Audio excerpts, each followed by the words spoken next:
তিন জিনিসের নাম তওবা। নবী আমার হাদিসে বলে আত-তাওবাতু হিয়ান নাদামা। তওবা মানে হচ্ছে লজ্জিত হয়ে যাওয়া, নিজের ভিতরে অপরাধ বোধ নিয়ে আসা, তৎক্ষণাৎ ওই কাজটাকে ছেড়ে দেওয়া, ভবিষ্যতে এই কাজ আমি করব না এর সংকল্প করা, বদ্ধ পরিকল্পনা করা, আমি আর এই কাজটা করব না এমন একটা ইচ্ছা শক্তি প্রকাশ করা। তিন জিনিসের নাম তওবা। আল্লাহর রাসূল মুহাম্মদুর রাসূলুল্লাহ সাল্লাল্লাহু আলাইহি ওয়াসাল্লাম বলেন, আত-তাইবু মিনাজ যামবি কামান লা যামবা লা। এ দুনিয়ার মুসলমান, হাত কাইটা গেলে যদি সেলাই করা হয়, হাত সুস্থ হওয়ার পরেও সেলাইয়ের দাগ থাকে, নবী আমার বলে না না, গুনাহ করার পরে যদি তুমি তওবা করো, আল্লাহ পাক যদি তোমাকে মাফ করে, তোমার গুনাহের দাগটাও পর্যন্ত আল্লাহ পাক মুইছা দেয়। মুসলিম শরীফের হাদিস, নবী আমার বলেন, কুল্লু বানি আদামা খাত্তাউন ওয়া খায়রুল খাত্তাইনা আত-তাওয়াবুন। আমি বক্তা, আপনি শ্রোতা, সভাপতি, প্রধান অতিথি, সবাই গুনাহ করে। নবী আমার বলে, ওই গুনাহগার আল্লাহর দরবারে উত্তম, আল্লাহর প্রিয় মাহবুব, যে গুনাহ করার সাথে সাথে তওবা করে। আমার আল্লাহ দুনিয়ার মানুষকে বলে, গোলাম, দুনিয়ার মানুষ যদি গুনাহ না কইরা শুধু ইবাদত আর ইবাদত করতো, আমি আল্লাহ এই জাতিকে পাল্টায়া আরেকটা জাতি বানাইতাম, যেই জাতি গুনাহ করবে আবার ক্ষমাও চাইবে। তার মানে গুনাহ করার পরে ক্ষমা চাইলে পছন্দ করে কি? মরুভূমির মধ্যে কোনো মুসাফির যদি ওট হারায়, সারাদিন ওট তালাশ করতেছে, ওট খুঁজা পায় না যে আমার ওট কোথায়। সন্ধ্যাবেলা ক্লান্ত পরিশ্রান্ত, মরুভূমির ওটের মর্ম আমরা বুঝবো না, যেহেতু আমরা মরুভূমির মানুষ না। মনে করেন আপনার 5 বছরের বাচ্চাটা সকালবেলা হারায় গেছে, সারাদিন মাইকে ঘোষণা হয়েছে আমার সন্তান নাই, সন্তান নাই। অশ্রু ভেজা নয়নে সন্ধ্যাবেলা ঘরের সামনে এসে দাঁড়ায় রয়েছেন হতাশ। হঠাৎ করে পিছন দিক থেকে যদি আপনার সন্তান ডাক দেয় বাবা, ওই সময় আপনার দিলটা কত খুশি হবে। আল্লাহ বলে, গোলাম আমার, তুমি পাপ করতে করতে করতে করতে কলবটা কালো করে ফেলাইছো, আমার কাছে যদি ক্ষমা চাও, আমি আল্লাহ হারানো সন্তান আর হারানো উটের মালিকের মতো খুশি হয়ে যা। তার মানে গুনাহ মাফের 1 নাম্বার মাধ্যম হচ্ছে তওবা করা। কি করা? হ্যাঁ, তওবার ব্যাপারে উলামায়ে কেরাম বলে, মুহাদ্দিসিনে কেরাম বলে, মুফাসসিরিনে কেরাম বলে, যে গুনাহ বান্দার সাথে আল্লাহর সাথে সম্পৃক্ত, ওই গুনাহ আল্লাহ পাকের কাছে মাপ চাইতে হবে। আর যেটা চাঁদাবাজির গুনাহ, আরেকজনের লাইল ঠেইলা কমানোর গুনাহ, আরেকজনের সম্পদ আত্মসাৎ করার গুনাহ, ওইটা ওই বান্দার কাছে ক্ষমা চাইতে হবে। কথা বলেন ঠিক কিনা? ওটা আল্লাহ পাক মাফ করবে না। এমন কি আমাদের বুজুর্গরা বলেন, কেউ যদি বাথরুমের ময়লা খায় হারাম, খাওয়ার পরে যদি আল্লাহর কাছে ক্ষমা প্রার্থনা করে, হয়তো আল্লাহ মাফ করবে, কিন্তু আরেকজনের সম্পদ লুণ্ঠন করে যদি আল্লাহ পাকের কাছে বলে, আল্লাহ বলবে আমার ওই বান্দার কাছে আগে ক্ষমা চা। সাবধান, ক্ষমতার পালাবর্তনে ক্ষমতার পরিবর্তনে একজনের ক্ষমতা আরেকজনের কাছে গেছে, এই সুযোগে আরেক মুসলমানের 1 বিঘত জমি যদি কেউ দখল করে 7 আসমান 7 জমিন আল্লাহ তাআলা হাসরের ময়দানে তার গলায় লটকায় দিবে। গুনাহ মাফের 2 নম্বর মাধ্যম হচ্ছে ইস্তিগফার পাঠ করা। মালিক আমার বলে ফাকুল তুস্তাগফিরু রাব্বাকুম ইন্নাহু কানা গফফারা ইউরসিলিস সামাআ আলাইকুম মিদরারা ওয়া ইউমদিদুকুম বিআমওয়ালিন ওয়া বানীন। ইস্তিগফার পাঠ করলে গুনাহ ক্ষমা করে দিবেন কে? আরো জোরে বলেন কে?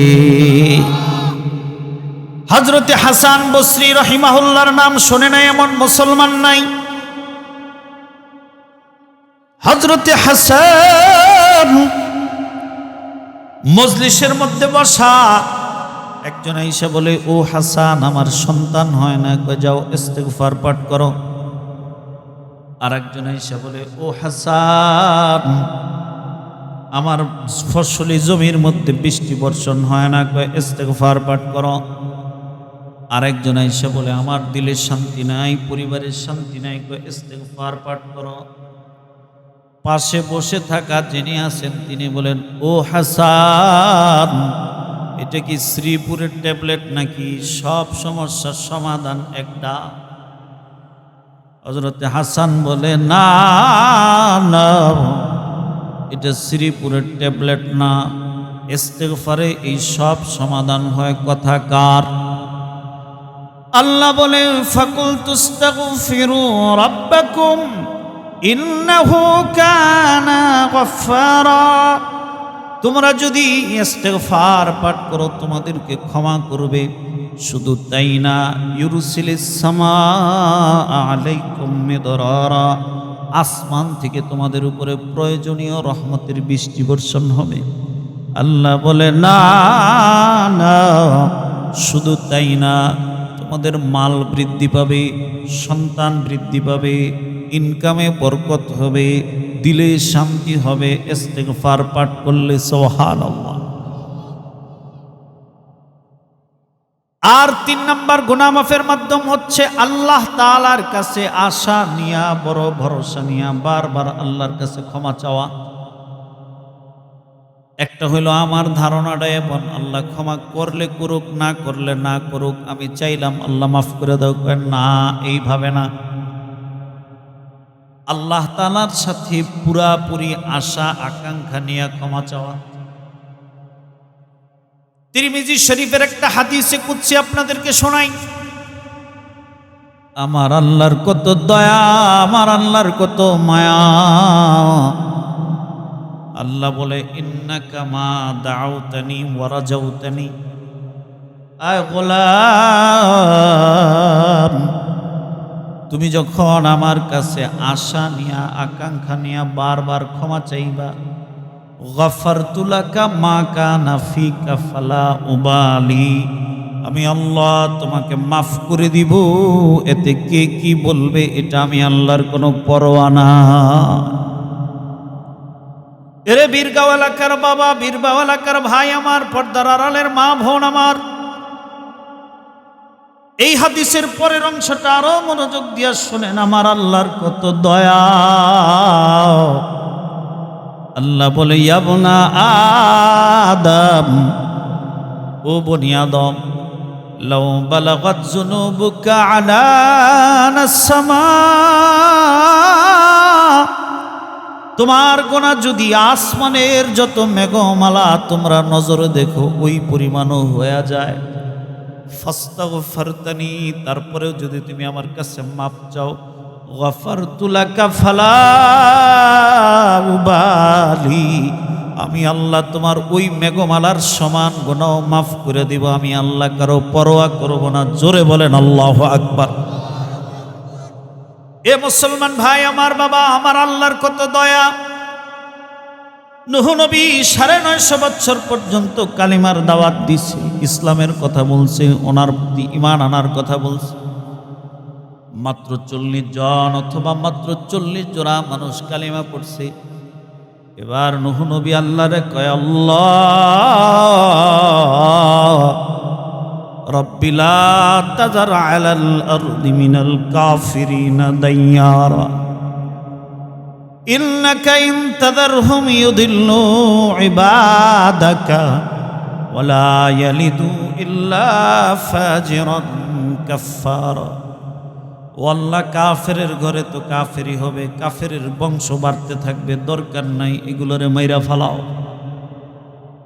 আল্লাহ বলে, ওয়াসনাইল ফুলকা বিআয়ুনিনা ওয়ালা তুখাতিবনি ফিল্লাযীনা যালামু ইন্নাহুম মুগরাকুন।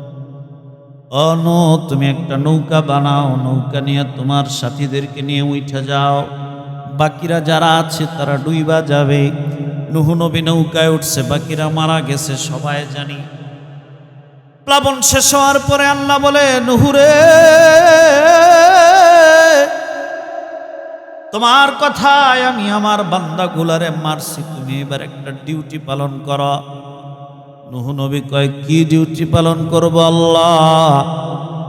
কয়, মাটি দিয়া কিছু পাতিলা বানাও, মাটি দিয়া কলস বানাও, মাটি দিয়া ঘটি বানাও। কয়টা বানাবো আল্লাহ? কয়, বেহিসাব বানাও, বেহিসাব বানাও। বিশাল বড় গোডাউন পয়গম্বর নূহ পাতিল বানায়া ভৈরা ফেলাইছে। পাতিলগুলা সুন্দর করে শুকাইছে। পাতিলগুলোর মধ্যে আওয়াজ করলে টন টন আওয়াজ হয়। আল্লাহ বলতেছে, পয়গম্বর নিজের হাত দিয়ে পাতিলগুলো টাস টাস করে ভাঙা ফেলা। পাতিলগুলো ভাঙা পয়গম্বর নূহ মন খারাপ করে দাঁড়ায় রইছে।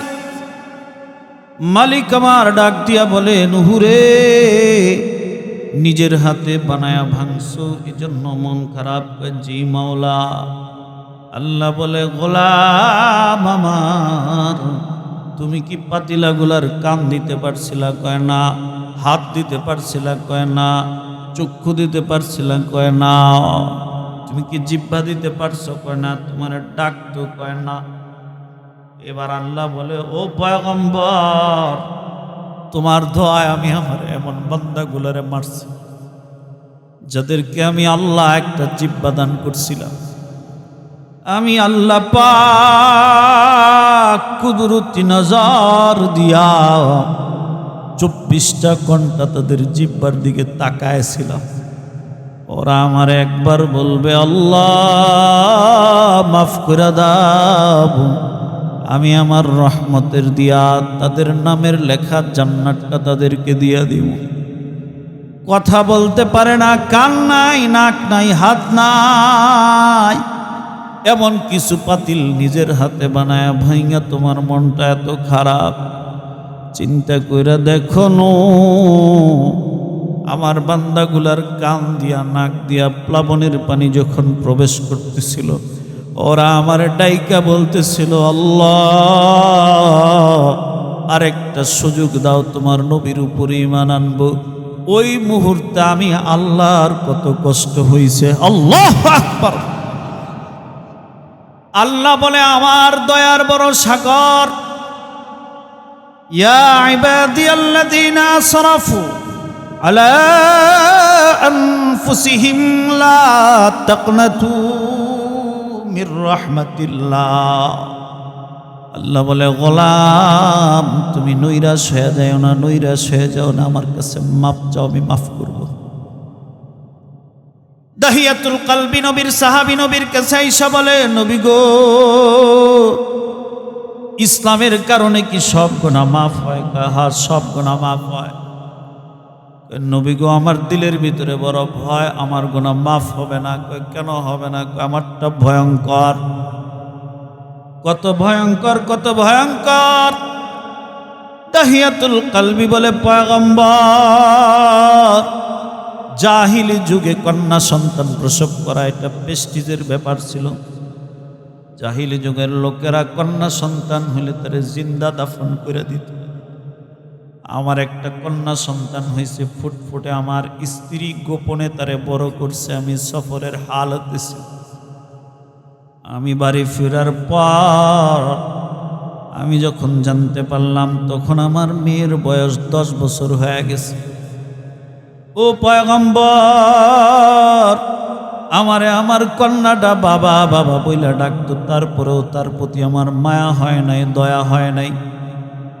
আমি দূরে কোথাও বেড়ানোর কথা বইলা তারে সাজায় গোছায় মরুভূমির মাঝখানে নিয়ে গেলাম। আমি আমার কন্যার সামনে তার জিন্দা দাফন করার জন্য কবর খনন করতেছি। ও পয়গম্বর, আমার চেহারা থেকে ঘাম বেয়ে বেয়ে পড়তেছিল। আমার মেয়েটা তার জামার আস্তিন দিয়ে আমার ঘামগুলো মুইছা দিতেছিল।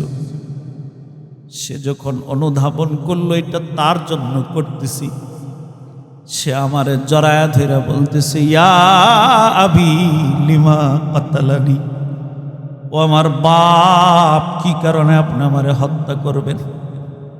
ও পয়গম্বর, আমার মেয়ে আমার আস্তিন ধরে ধরে বলতেছিল, বাবা আপনি আমার জীবনটা ভিক্ষা দেন, জিন্দিগিতে আমি আপনার পরিচয় ব্যবহার করব না। আমি এমন দূরে চলে যাব যেখানে আপনার নাম নিশানা থাকবে না, দুনিয়ার কোনো মানুষ জানবে না আমি দাহিয়ায়ে কলবির কন্যা। এত কিছু বলার পরেও আমি তার জিন্দা দাফন করছি। নবী আমার বলে, আল ইসলামু ইয়ানহাদিমু মা কানা ক্বাবলা। ইসলাম হলো এমন একটা পাওয়ারফুল জিনিস, অতীতের সব গুনাহগুলো মাফ করে দেয়। এ দুনিয়ার মা, এ দুনিয়ার বোন, স্বাধীনতার বলি আউরায়া তোমরা পর্দা করো না, স্বাধীনতার বলি আউরায়া আলেম ওলামা দেখতে পারো না, স্বাধীনতার বলি আউরায়া বোরকা দেখতে পারো না, অথচ তোমাদেরকে জিন্দা দাফন করা হইতো। ইসলাম আইসা তোমাদের সম্মানকে আকাশের পর্যায়ে নিয়ে গেছে। আল্লাহ বলে, গোলাম ইন্নাকা মা দাউতানি ওয়া রাজাউতানি গফারতু লাকা।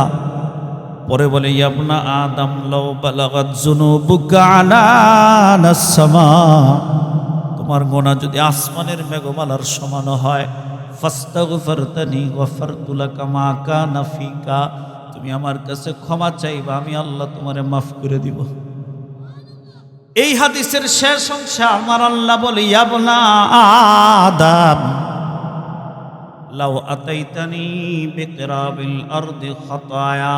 ভালো করে বুঝেন, আল্লাহ বলে, তুই যদি আমার কাছে এক পৃথিবী সমান গুনাহ নিয়ে হাজির হস, সুম্মা লাকিতানি লা তুশরিক বি শাইআ, কিন্তু শিরকের গুনাহটা ছাড়া সব গুনাহ করছস তুই, কিন্তু শিরিক করস নাই, মানে কপালটা মাজারে ঠেকাস নাই, বাবার কাছে সন্তান চাস নাই, দুনিয়ার কারোর সাথে আমি আল্লাহকে শরীক করস নাই। আমি আল্লাহ যেমন বৃষ্টি দেই, আমি আল্লাহ যেমন ফসল ফলাই, আমি আল্লাহ পাক ভূমিকম্প দেই, আমি আল্লাহ পাক নদীর স্রোত দেই, সাগরের ঢেউ দেই, আমি আল্লাহ পাক সূর্য উঠাই, আমি আল্লাহ পাক চন্দ্র উঠাই, আমি আল্লাহ পাক শীতের মৌসুমে শীত দেই, গরমের মৌসুমে গরম দেই, গাছের মধ্যে মিষ্টি ফল দেই, তার পাশের গাছে টক ফল দেই, তার পাশের গাছে আবার তিক্ত ফল দেই। এগুলো কে দেয়? আল্লাহ বললাম, সাবধান, এমন শিরিক যদি তুই আমার সাথে করস তাইলে তোর ব্যাপারটা ভিন্ন, তোর কোনো মাফ নাই, ক্ষমা নাই। আর যদি শিরিক ছাড়া এক পৃথিবী গুনাহ নিয়ে আমার দরবারে হাজির হস, আতাইতুহু বিকরাবিল আরদি মাগফিরা, আমি আল্লাহ পাক বান্দা তোর সামনে এক পৃথিবী সমান ক্ষমা নিয়ে হাজির হব। আল্লাহু আকবার বলেন। আল্লাহ। তাহলে গুনাহ মাপের 3 নাম্বার মনে আছে তো? হ্যাঁ, আমি ভুলে গেলে কিন্তু জিজ্ঞেস করব। 3 নাম্বার পদ্ধতি হচ্ছে আশা আকাঙ্ক্ষা নিয়ে আল্লাহ পাকের কাছে মাপ চাওয়া। কি নিয়ে মাপ চাওয়া? আশা আকাঙ্ক্ষা নিয়ে। 4 নাম্বার গুনাহ মাপের পদ্ধতি হচ্ছে সুন্নতের অনুসরণ করা। আমার খাবারটা সুন্নত অনুযায়ী হইল কিনা, আমার বিবাহটা সুন্নত অনুযায়ী হইল কিনা, আমার ঘুমটা সুন্নত অনুযায়ী হইল কিনা। সুন্নতের বাইরে কোনো কাজ করা যাবে না। সুন্নত অনুযায়ী হইলে গুনাহ মাফ করবে কে? এ মুসলমান ভাই আমার, বাবা আমার, সামান্য একটা ইসলামের বিধানকে তাচ্ছিল্য করা যাবে না। কেউ যদি টুপিদারি নিয়ে তিরস্কার করে, টুপিদারিকে ঘৃণা করে, ঈমান চলে যাবে। কথা বলেন ঠিক কিনা? সুন্নতের অনুকরণ বাদ দেওয়া যাবে না। 5 নম্বর গুনাহ মাফের মাধ্যম হচ্ছে আজান দেওয়া। সুবহানাল্লাহ বলেন। নবী আমার দোয়া করছে, আল্লাহুম্মা রশুদিল আইম্মাতা ওয়াগফির লিল মুআজ্জিনিন। দুনিয়ার সব ইমামদেরকে তুমি সহি পথে রাখো, হেদায়েতের উপরে রাখো, আর দুনিয়ার যত মুয়াজ্জিন সবাইর তুমি মাফ করে দাও। এ মুসলমান ভাই আমার, বাবা আমার, আপনাদেরকে একটা বাস্তব ঘটনা শোনাই সংক্ষেপে। ঢাকা শহরে এক বাসার ফ্ল্যাটের ভিতরে আমি ঘুমাইছি। চতুর্দিকে বিল্ডিং, ডানে বিল্ডিং, বামে বিল্ডিং। গ্রামের বাড়িতে প্রত্যেকের বাড়ি বাড়িতে মোরগ পালন হয়, মোরগ পালে, কিন্তু শহরে তো আর পালে না। তাহাজ্জুদের নামাজ শেষ কইরা ঘড়ির দিকে তাকায়া অপেক্ষা করতেছি কখন ফজরের সময় হবে। মনে করেন 5টা বাজে ফজরের সময় হয়। ঠিক ওই টাইমে একটা বিল্ডিংয়ের বারান্দার থেকে মোরগ তার সুরে বলতেছে, আল্লাহু আকবার, আল্লাহু আকবার, সুবহানাল্লাহ। এ বীরগাঁও এলাকার ভাই, আমি আপনি ঘড়ি দেখে বুঝে এখন ফজরের সময় হয়েছে। দুনিয়ার মুয়াজ্জিনগুলা ফজরের আজান দেয়, পুরা টাইম অনুযায়ী দেয় না। কেউ 5 মিনিট পরে দেয়, কেউ 10 মিনিট পরে দেয়। এই মোরগটাকে কে জানাইল যে এখন ফজরের সময় হয়েছে? সুবহানাল্লাহ। আমার আল্লাহ পাক বলে, লাহু মুআক্কিবাতুম মিন বাইনি ইয়াদাইহি ওয়া মিন খালফিহি ইয়াহফাজুনাহু মিন আমরিল্লাহ। ফেরেশতারা চতুর্দিকে একটা বান্দারে হেফাজত করে। রাইসুল মুফাসসিরিন আব্দুল্লাহ ইবনে আব্বাস রাদিয়াল্লাহু তাআলা আনহুমা বলেন, একজন মানুষের সামনে 10 জন ফেরেশতা, পিছনে 10 জন ফেরেশতা, ডানে 10 জন ফেরেশতা, বামে 10 জন ফেরেশতা পাহারা দেয়। তুমি চিন্তা করে দেখছ, মশারির ছোট ছিদ্রটা দিয়া মশা প্রবেশ করে, তোমার আমার নাকের ছিদ্রটা মশারির ছিদ্রর চেয়ে কত বড়। কোনোদিন নাকের ছিদ্র দিয়া পিপিলিকা গিয়া নাকের ভিতরে বাসা বানায় না। কানের ছিদ্রটা মশারির ছিদ্রের চাইতে কত বড়, ওইখানে 100 পিপিলিকা একসাথে কোনোদিন ঢুকে না। আমার আপনার চতুর্দিকে ফেরেশতারা পাহারা দেয়। সুবহানাল্লাহ। 2 শিফটে ফেরেশতা পাহারা দেয়। রাতের ফেরেশতাগুলো ফজরের সময় আসমানে উঠে যায়, আবার যারা দিনে ডিউটি করে এরা ফজরের সময় নামে। আপনার খোয়ারের মোরগটা ফেরেশতাদের এই উঠা নামা দেখা বুঝে ফজরের সময় হয়েছে, সে আজান দেয়। সুবহানাল্লাহ। এক বেলা মুয়াজ্জিনের দায়িত্ব পালন করে মোরগ। এই কারণে মোরগের কত দাম। নবী আমার হাদিসের মধ্যে বলেন, লা তাসুবুদ্দিকা ফাইন্নাহু ইউকিদুকা লিস-সালাত। এই মোরগ তোমাদেরকে নামাজের জন্য জাগায়, সুতরাং পাশের বাড়ির মোরগ তোমার উঠানে আসলে তারে বকা দিও না। সুবহানাল্লাহ। রে বীরগাঁও এলাকার মুসলমান, একটা মুরগি, একটা মোরগ যদি একবেলা আপনারা আমার নামাজের জন্য জাগাইলে তারে বকা দেওয়া নিষেধ হয়, তাইলে যে মুয়াজ্জিন আমারে আপনারে 5 বার নামাজের জন্য ডাকে, তারে বকা দেওয়া যাবে নাকি? জোরে বলেন, যাবে নাকি? নবী আমার বলে, মুসলমানের দল, আজানের ফজিলত যদি মানুষ বুঝতো তাহলে আজান দেওয়ার জন্য প্রতিযোগিতা করত। ঘরে নামাজ পড়ার তুলনায় মসজিদে নামাজ পড়লে 27 গুণ সওয়াব বেশি। 10 জন মানুষ নামাজ পড়লে যেই মুয়াজ্জিন আজান দিবে ওই মসজিদে 10 জন যা সওয়াব পাবে মুয়াজ্জিন একা তাই পাবে। সুবহানাল্লাহ, আগামীকালকে বললেন। সাহাবায়ে কেরাম বলে, পয়গম্বর, মুয়াজ্জিনের এত ফজিলত, তাহলে সবাই তো আজান দিতে পারবে না, আমরা কি করব? আমরা কেমন করে ফজিলত অর্জন করব? নবী আমার পরে ফাসআল মা তুতা, মুয়াজ্জিন যা বলবে তোমরা তাই বইলা জবাব দিবা। শুধু হাইয়া আলাস সালাহ, হাইয়া আলাল ফালার সময় কি বলবে? লা হাওলা ওয়ালা। আর যখন মুয়াজ্জিন বলবে আসসালাতু খায়রুম মিনান নাওম, ওই সময় আপনি কানে আওয়াজ গেলে বলবেন সাদাকাতা ওয়া বারারতা। নবী আমার বলে, যেই ব্যক্তি, যেই মুসলমানই আজানের জবাব দিবে, মুয়াজ্জিন আজান দিয়া যা সওয়াব কামাবে, সে উত্তর দিয়া এই সওয়াব কামাবে। আতওয়ালুন নাসি আনাকা ইয়াউমাল কিয়ামাহ, আল্লাহর নবী বলেন, দুনিয়ার হাসরের ময়দানে দুনিয়ার সব মানুষ উঠবে, এর মধ্যে মুয়াজ্জিনের কল্লাগুলো সবার উপরে থাকবে। তানজিমুল আসতাত মেশকাত শরীফের একটা ব্যাখ্যা গ্রন্থের ভিতরে 14টা ব্যাখ্যা লিখছে এই কথার। মুয়াজ্জিনের গুনার পরিবর্তে নেকের পাল্লা ভারী থাকবে, মুয়াজ্জিনের সম্মান বৃদ্ধি থাকবে, এই ইত্যাদি ইত্যাদি কারণে মুয়াজ্জিনের কল্লা উপরে থাকবে। আল্লাহু আকবার বলে। এইখানে মক্কা মদিনায় হজ করছেন এমন কে আছে? আছেন কেউ? হজ আলহামদুলিল্লাহ, হাত নামান। আরাফার ময়দানে যাই করো, উমরা করলে তো ওই জায়গায় যাইতে হয়। আরাফার ময়দানে একবার পানির অভাবে অনেক মানুষ মারা গেছে।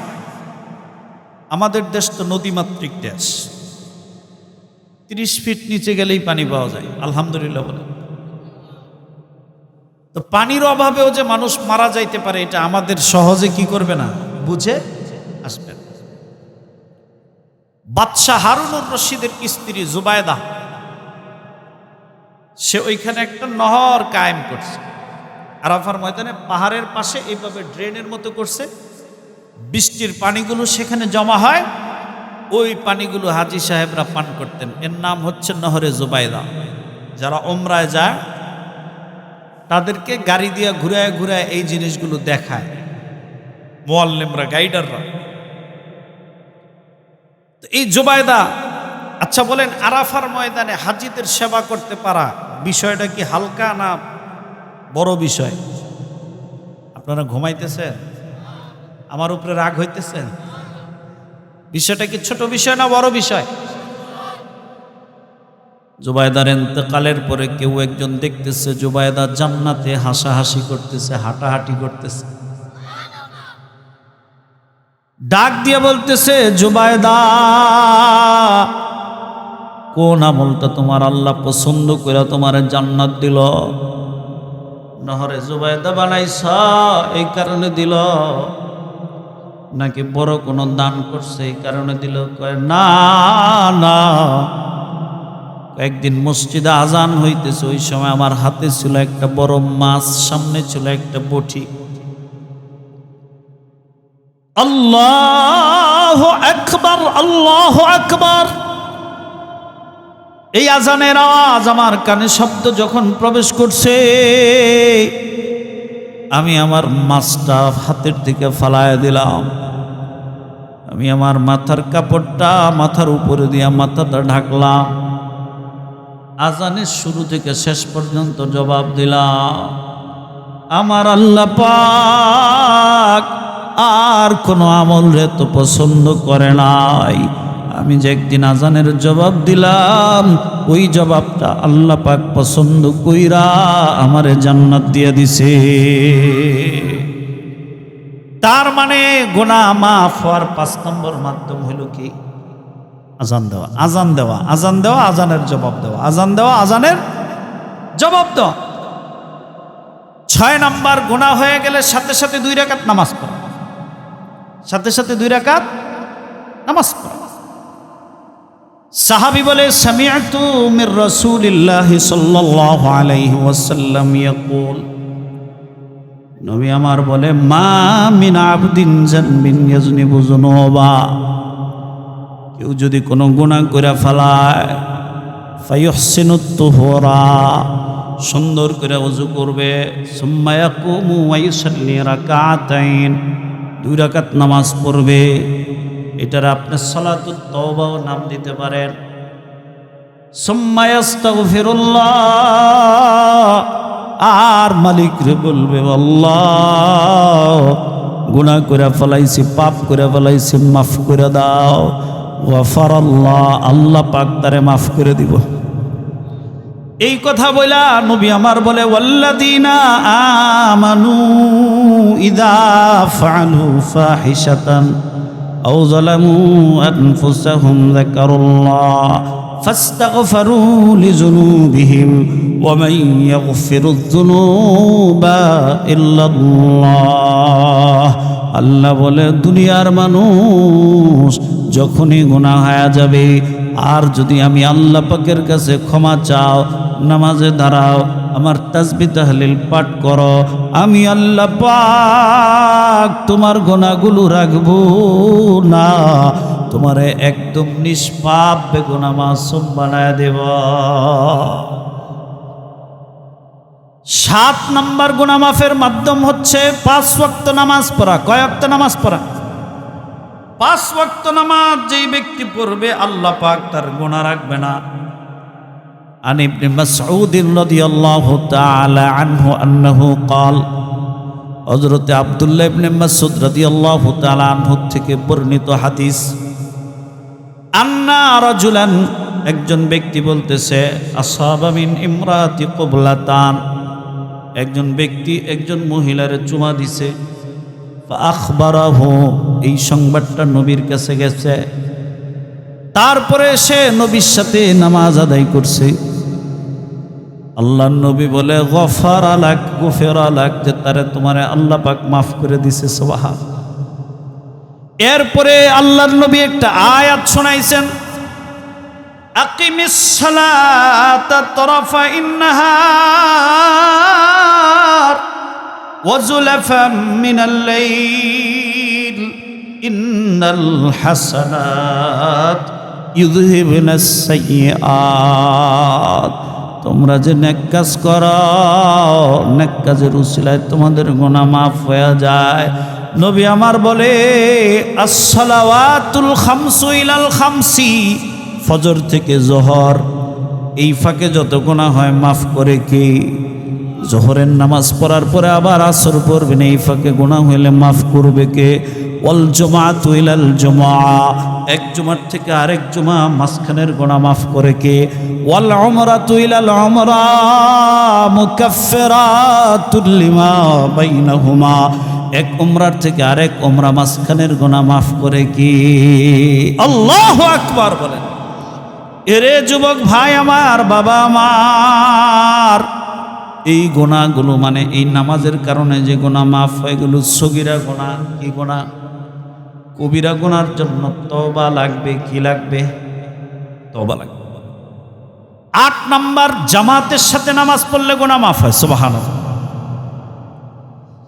عن أنس رضي الله تعالى عنه أنه قال قال رسول الله صلى الله عليه وسلم, হযরত আনাস বলে নবীজি ইরশাদ করেন, নবীজির কাছে একজন সাহাবী আইসা বলে, আসাবতু হাদ্দান ফাআকিমহু আলাইয়া, ও নবী, আমার একটা শাস্তি ওয়াজিব হয়েছে, অপরাধ করছি, আপনি আমার উপরে এটা প্রয়োগ করেন। সুবহানাল্লাহ। আমরা মুসলমান অপরাধ কইরা কেউ বিমানে পালায়, কেউ ট্রেনে পালায়, কেউ বাসে পালায়, কেউ লঞ্চে পালায়, কেউ ট্রলারে পালায়, ঠিক কিনা বলেন? আর নবীর যুগের মুসলমান অপরাধ করে নবীর কাছে আইসা বলে, নবী গো শাস্তি দেন। দুনিয়ার আগুনের দুনিয়ার শাস্তি আমাদের কাছে সহজ, দুনিয়ার অপমান তাদের কাছে সহজ ছিল, কিন্তু জাহান্নামের আগুনের ভয় তাদের দিলের ভিতরে এত বেশি, এত বেশি যে তারা চাইতো দুনিয়ার শাস্তি দুনিয়ায় হয়ে যায়। আরে এক সাহাবী একজন নারীর গোসলের দৃশ্য দেখে ফেলছে ভুলে, অনিচ্ছায়। এত বেশি অনুশোচনা হইছে, এত বেশি অনুতাপ অনুযোগ হইছে দিলের ভিতরে, বহু দূর এলাকায় চলে গেছে। সেখানে গিয়া গাছের নিচে বইলা কাঁদে আর বলে, আল্লাহ মাফ করে দাও, মাফ করে দাও।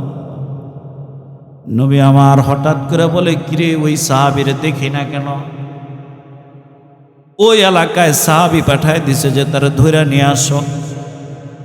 লোকেরা বলতেছে যে এই নামের এরকম আকৃতির কাউকে এখানে দেখছেন?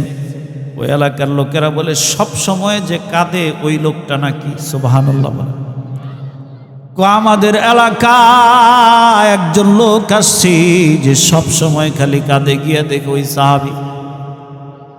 সেদিকে ভয়ে কাঁপতেছে আর বলতেছে, আমার ব্যাপারে কি আবার কোনো আয়াত নাজিল হয়ে গেল কিনা? হযরত ওমর বলে, না না, তোমার ব্যাপারে কোনো আয়াত নাজিল হয় নাই, তোমার নবীজি ধরে নিয়ে যাইতে বলছে। মুসলমান ভাই আমার, বাবা আমার, এমন খাঁটি তওবা করছে ওই লোক। রে যুবক ভাই, নিজের অনিচ্ছায় গোসলের দৃশ্য, নারীর গোসলের দৃশ্য দেইখা ফালাইছে। এর জন্য সাহাবীর কত কান্না। আর তুমি শীতের রাত্রে কম্বলের নিচে নিজের মোবাইলে ইচ্ছা কইরা বাজে ছবি দেখো, তোমার ভিতরে কোনো অনুশোচনা নাই, তোমার ভিতরে কোনো অপরাধ বোধ নাই। ওই সাহাবী পয়গম্বরের সামনে আইসা বসছি। হঠাৎ করে সাহাবী কয়, নবী গো, আমার হাড্ডির উপরে আর চামড়ার নিচে কেমন যেন পিঁপড়ার মতো শরীরের ভিতরে হাঁটতেছে। নবী আমার সাহাবীরে বলে, এটা পিঁপড়া না, তোমার শরীরের ভিতরে মালাকুল মউত প্রবেশ করছে, এখন তুমি ইন্তেকাল করবা। তার মানে ওই ব্যক্তি যে খাঁটি তওবা করছে, তওবার বদলে আল্লাহ পাক তার মৃত্যুটা পিঁপড়ার কামড়ের মতো সহজ করে দিছে। সাহাবী নামাজে আইসা কয়, আসসাবতু হাদ্দান ফাকিমহু আলাইয়া ইয়া রাসূলুল্লাহ। ও নবী, আমি অপরাধ করছি, আমারে শাস্তি দেন। ক্বালা ওয়া হাদারাতিস সালাতু মা রাসূলিল্লাহি সাল্লাল্লাহু আলাইহি ওয়াসাল্লাম। ওই ব্যক্তি এই কথা বইলা নবীর সাথে জামাতে নামাজ পড়ছে। নামাজ পড়ার পরে দেখেন ওই ব্যক্তি তো এটা ভাবলেও পারতো যে নবী মনে হয় ভুলে গেছে, আর কথার দরকার নাই। নামাজের পরে আবার বলে, আসসাবতু হাদ্দান ফাকিম আলাইয়া কিতাবাল্লাহ। ও নবী, আমি অপরাধ করছি, আল্লাহর কিতাব অনুযায়ী আমারে শাস্তি দেন। এইবার নবী জিজ্ঞেস করে, হাল হাদারাতিস সালাতা মাআনা। এরে আমার সাহাবী, তুমি কি আমাদের সাথে জামাতে নামাজ পড়ছো? কয় হ্যাঁ। এবার নবী বলে, গফিরা লাক, তোমার গুনাহ মাফ হয়ে গেছে। সুবহানাল্লাহ। এরে যুবক ভাই আমার, বাবা আমার, অনেক যুবক এখন মনে মনে ভাবতেছে, হুজুর তাইলে তো আর অসুবিধা নাই, আমরা আমাদের প্রেমিকার সাথে একটু প্রেম করব, তার একটু কিস করব, আইসা ইমামের পিছনে নামাজ পড়বো, মাফ হয়ে যাবে, অসুবিধা কি? না, এটা বুঝার সুযোগ নাই। একটা জিনিস ভালো রকম বুঝতে হবে আমাদেরকে। আপনার সামনে আপনার ছোট বাচ্চা পড়ে গেছে আর আপনি তাকে ধইরা উঠাইবেন না, এটা কি কল্পনা করা যায়? নবীর যুগের সাহাবীরা, তাদের একটা অপরাধ হইছে আর সাথে সাথে তওবা করে নাই, এটাও কি করা যায় না, কল্পনা করা যায়। মুহাদ্দিসিনে কেরাম বলে, শুধু নামাজের জন্য তাদের এই গুনাহগুলো মাফ হয়ে গেছে এমন না, তারা গুনার সাথে সাথেই হয়তো আল্লাহর কাছে তওবা করছে, এই কারণে মাফ হয়ে গেছে।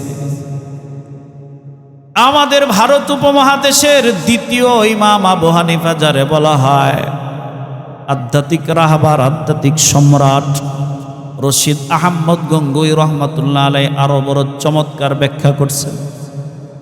রশিদ আহমদ গঙ্গুই রহমাতুল্লাহ আলাইহি বলেন, বান্দা যে নামাজে বসে বৈশা আত্তাহিয়াতু পাঠ করে, দুরূদ শরীফ পাঠ করে, এক পর্যায়ে বান্দা বলে আল্লাহুম্মা ইন্নী যালামতু নাফসি, ও আল্লাহ আমি আমার নিজের উপরে জুলুম করছি, ওয়ালা ইয়াগফিরুয যুনুবা ইল্লা আনতা ফাগফিরলি, তুমি ছাড়া আমারে মাফ করার কেউ নাই, কেউ নাই, মাফ করে দাও, মাফ করে দাও।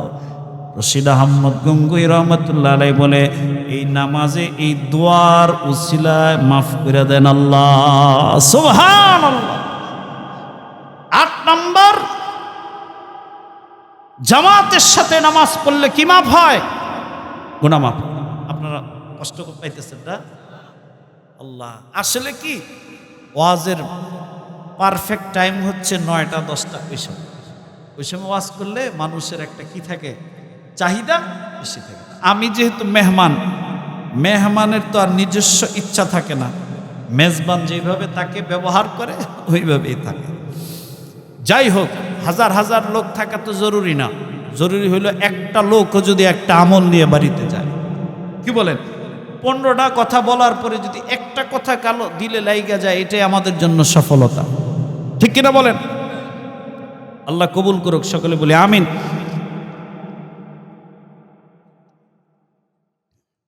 কয় নাম্বার গেল? 8 নাম্বার। 9 নাম্বার হচ্ছে গুনাহের পরে যে কোনো একটা নেক কাজ করে ফেলে। হযরত আবু যর গিফারী রাদিয়াল্লাহু তাআলা আনহু বলেন,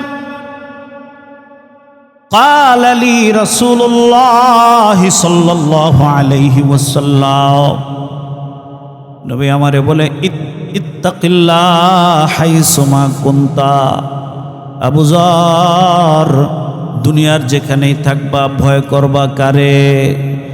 হাত দুইটা উপরের দিকে উঠায় বলেন কারে? জোরে বলেন আল্লাহ। যেখানেই থাকবা ভয় করবা আল্লাহরে। ওয়াত্তাবি'is সাইয়্যাতাল হাসানা, যখনই কোনো অপরাধ হয়ে যাবে একটা নেক কাজ করে ফেলাইবা। এই জন্য আমাদের গ্রামের আগের যুগের মা চাচিরা হাতের থেকে কোরআন শরীফ পড়ে গেলে মসজিদে চাউল দিত, টাকা দিত। ঠিক কিনা বলেন? এখন আর সেই আদব নাই, সেই লেহাজ নাই। শরীয়তের অনেক এমন ফোকাহে কেরাম অনেক ফতোয়া দিছে যেগুলোর কারণে জরিমানা হয়। বলে পিরিয়ডের সময়, মেন্সের সময়, মাসিকের সময় স্বামী স্ত্রী মিলিত হইলেও জরিমানা আছে। এরকম অনেক আছে। অর্থাৎ গুনাহ যখন হয়ে যাবে এরপরে একটা নেক কাজ করলে আল্লাহ পাক ওইটার উসিলায় মাফ করে দেয়। বুখারী শরীফের মধ্যে একটা ঘটনা আসছে বাবা। খারাপ মহিলা, বেশ্যা মহিলা, বেশ্যাবৃত্তি করে তার বাড়ির দিকে যায়। রাস্তার মধ্যে দেখে একটা কুকুর পিপাসায় তার জিহ্বাটা বের করে দিছে। খারাপ মানুষেরও তো একটা দিল আছে, মায়া আছে। কথা বলেন ঠিক কিনা? ওই মহিলা নিজের চামড়ার মৌজাগুলো খুলিয়া ওড়নাটারে রশি বানায়া কূপের ভিতরে পানি উঠাইছে। ওই চামড়ার মোজার পানিগুলো কুকুরের জবানে দিয়া কুকুরের পিপাসা নিবারণ করছে। আমার আল্লাহ পাক ওই মহিলার মৃত্যুর পরে তার জিন্দেগীর সব জেনা ব্যভিচারগুলো এই একটা নেক কাজের উসিলায় মাফ করে দিছে। আর আপনি যদি একটা মানুষরে পানি পান করান, একটা নেককাররে পানি পান করান, একটা আলেমরে পানি পান করান, আপনার সওয়াবটা কেমন হবে? সুবহানাল্লাহ। এজন্য পয়গম্বর বলে আতইমুত তুআম ওয়াসিলুল আরহাম ওয়াসাল্লু বিল্লাইলি ওয়ান নাসু নিয়াম, মানুষরে খানা খাওয়াও, আত্মীয়তার সম্পর্ক বাড়াও। রাতের বেলা মানুষ যখন ঘুমায় থাকে ওই সময় নামাজে দাঁড়াও। তাদখুলুনাল জান্নাতা বিসালাম, তাইলে শান্তির সাথে তুমি মাওলায়ে পাকের জান্নাতে চলে যাইবা। ওয়ালা ইয়াকুল তুআমাকা ইল্লা তাকিয়ুন, আল্লাহর রাসূল বলেন যে তোমার খাবারটা যাতে মুত্তাকি ছাড়া গাঞ্জাখোর নেশাখোররা না খায়, একজন মুত্তাকি যাতে তোমার পাতিলার খাবার খায়। সুবহানাল্লাহ বলেন। নেককারের সাথে বন্ধুত্ব বাড়ানো, নেক কাজ করা, সাদাকা করা, দান করা, অর্থাৎ যে কোনো নেক কাজের উসিলাই আল্লাহ পাক কি করে? গুনাহ মাফ করে দেবেন। 10 নম্বর জিকিরের মজলিসে বসা। সুবহানাল্লাহ। এটা জিকিরের মজলিস কিনা বিশ্বাস হয় তো? আল্লাহ পাক ফেরেশতাদেরকে বলবে, ফেরেশতাদের দল বীরগাঁও যুব সংঘের উদ্যোগের মাহফিলে আমার বান্দারা কেন বসছে? ফেরেশতারা বলবে, আল্লাহ তারা জান্নাতের আশায় বসছে। আল্লাহ পাক বলবে, ফেরেশতাদের দল তারা কি আমার জান্নাত দেখছে? ফেরেশতারা বলবে না। আল্লাহ বলবে, না দেখাই তারা জান্নাত চায়? বলে হ্যাঁ। আল্লাহ পাক বলবে, তারা কিসের জন্য কাঁদে? ফেরেশতারা বলবে, তারা জাহান্নামের ভয়ে কাঁদে। আল্লাহ বলবে, ফেরেশতারা তারা কি জাহান্নাম দেখছে? কয় না। তাহলে কেন কাঁদে? কয় না দেখাই কাঁদে। আল্লাহ বলবে, উশহিদু, ফেরেশতারা তোমরা সাক্ষী থাকো, ওই বীরগাঁওয়ের মজলিসে যারা বসছে তাদের সবাইরে আমি মাফ করে দিলাম। নবী আমার বলে, লা ইয়াকুদু কওমুন ইয়াযকুরুনাল্লাহ ইল্লা হাফফাতহুমুল মালাইকা ওয়া নাযালাত আলাইহিমুস সাকিনা ওয়া গাশিয়াতহুমুর রাহমা। এই মজলিসগুলোকে ফেরেশতারা বেষ্টন করে রহমত নাজিল করে। এক ফেরেশতার কাঁধের উপর আরেক ফেরেশতা, আরেক ফেরেশতার কাঁধের উপর আরেক ফেরেশতা, এইভাবে মাওলায়ে পাকের আরশ পর্যন্ত পৌঁছে যায়। 11 নম্বর গুনাহ মাফের মাধ্যম হচ্ছে জিকির করা। কি করা? অল্প সময়, একটু মনোযোগ। 11 নম্বর হচ্ছে জিকির করা। আন আবি হুরায়রা রাদিয়াল্লাহু তাআলা আনহু আন্নাহু ক্বাল قال رسول الله صلى الله عليه وسلم, আল্লাহর রাসূল বলে, মান ক্বালা লা সুবহানাল্লাহি ওয়া বিহামদিহি ফি ইয়াউমি মিআতা মাররা। বুখারী শরীফের হাদিস। নবী আমার বলে, যেই ব্যক্তি 100 বার পড়বে সুবহানাল্লাহি ওয়া বিহামদিহি, সবাই একটু বলেন সুবহানাল্লাহি ওয়া বিহামদিহি। নবী আমার বলে, হুত্তাত খাতায়া মিথলা জাবাদিল বাহার। তোমার গুনাহ যদি সমুদ্রের ফেনা পরিমাণ হয়, আল্লাহ তাআলা তোমাকে মাফ করে দিবে। গুনাহ ছাড়ার জন্য সংকল্প করা। আল মুমিনুল কওয়িয়্যু খায়রুম মিনাল মুমিনিয যায়ীফ। মজবুত ইমানদার যে, যার সামনে ঘুষের টাকা আসে ঘুষ নেয় না, সুদের অফার আছে সুদ গ্রহণ করে না, পরনারীর সামনে আসে ফিরাত তাকায় না, এমন মজবুত মুসলমান দুর্বল মুসলমানের চেয়ে দামি আল্লাহর কাছে সুবহানাল্লাহ। 13 নম্বর গুনাহের আযাবের কথা স্মরণ করে করে গুনাহ ছেড়ে দেওয়া।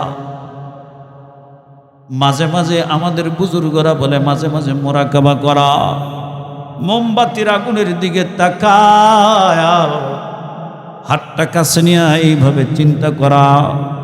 ইবনে কাসির একটা হাদিস আসছে, জাহান্নামের আগুনগুলো প্রথমে লাল ছিল, 1000 বছর পোড়ায়া এটারে আরেক কালার দেওয়া হয়েছে, আবার 1000 বছর পোড়ায়া এটাকে কালো করা হয়েছে। তার মানে আগুনের 3টা প্রকার, একটা লাল, একটা নীল, একটা কালো। দুনিয়ার আগুনের 70 গুণ পাওয়ার বেশি জাহান্নামের আগুন। মোমের সামনে হাত নিয়া মনেরে বুঝাইবেন, রে আমার পাগল মন, এই মোমবাতির উপরে 1 মিনিট তোমার হাত রাখতে পারো না, আধা মিনিট তোমার হাত রাখতে পারো না। জাহান্নামের পোশাক হবে আগুনের, জাহান্নাম হবে চতুর্দিকে আগুন, জাহান্নামে ফল দেওয়া হবে কাঁটাযুক্ত ফল, জাহান্নামে পানি দেওয়া হবে গরম পানি। ওইগুলা কেমন করে সহ্য করবি? এই পরিমাণ গুনাহ করো, যেই পরিমাণ আযাব সহ্য করতে পারো।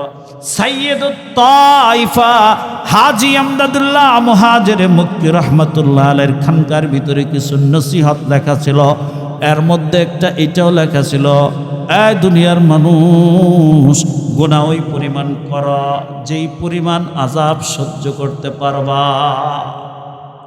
এগুলা ভাইবা ভাইবা গুনাহ ছেড়ে দাও। এইগুলা নিজের মধ্যে এগুলোর ফিকির আইনা আইনা গোনা ছেড়ে দেওয়া, অথবা গোনা ছাড়লে যে জান্নাত পাওয়া যাবে এর জন্য গোনা ছাড়া। 15 নাম্বার, সুযোগ পেয়েও গোনা না করা। সুযোগ পেয়েও, ওই যে হুজুর আইসা পড়ছে, অনেক বড় আলেম, আমাদের উস্তাদ সমতুল্য, হুজুরের নসিহত অনেক উপকারী। আরশের নিচে কয় ব্যক্তি ছায়া পাবে? 7 ব্যক্তি। কয় ব্যক্তি? আবার কোন কোন এক রেওয়ায়েতে আরেকটা বাড়ায়া 8 ব্যক্তিও বলা হয়েছে। এর ভিতরে ওই ব্যক্তি যেই যুবককে সুন্দরী বংশীয় রমণী নিজের দিকে আহ্বান করেছে, আর যুবক রমণীর ডাকে সাড়া দিয়া তার কাছে গেছে, চতুর্দিকের দরজা বন্ধ হয়ে গেছে, অর্থাৎ রমণীর সাথে তার এমন একটা খলওয়াত হয়েছে, এমন একটা সুযোগ হয়েছে, ওই মুহূর্তে গুনাহ করলে দুনিয়ার কেউ দেখবে না। হাদিসে আসছে ওই যুবকটা রমণীর সামনে প্রস্তুতি নিয়ে বৈশা গেছে। ওই সময় যদি কোনো যুবক আল্লাহরে ভয় কইরা বলে ইন্নী আখাফুল্লাহ, আমি আমার মালিকরে ভয় পাই, ওইখান থেকে যদি সে পাপ থেকে ফেরত আসে আরশের নিচে ছায়া পাবে। সুবহানাল্লাহ। আল্লাহ তাআলা আমাদের সকলকে আমলগুলো করার তৌফিক দান করেন। কমাস কম দৈনিক 100 বার সুবহানাল্লাহি ওয়া বিহামদিহি পড়তে পারবো না? 100 বার আস্তাগফিরুল্লাহ পড়বো তো ইনশাআল্লাহ। 100 বার সুবহানাল্লাহ, 100 বার আলহামদুলিল্লাহ, 100 বার লা ইলাহা ইল্লাল্লাহ, 100 বার আল্লাহু আকবার, 100 বার লা হাওলা ওয়ালা কুওয়াতা ইল্লা বিল্লাহ, আর 100 বার আমার আপনার সরকারের উপরে সাল্লাল্লাহু আলাইহি ওয়াসাল্লাম। আল্লাহ তাআলা আমাদের সকলকে আমল করার তৌফিক দান করেন। সকলে বলি আমিন।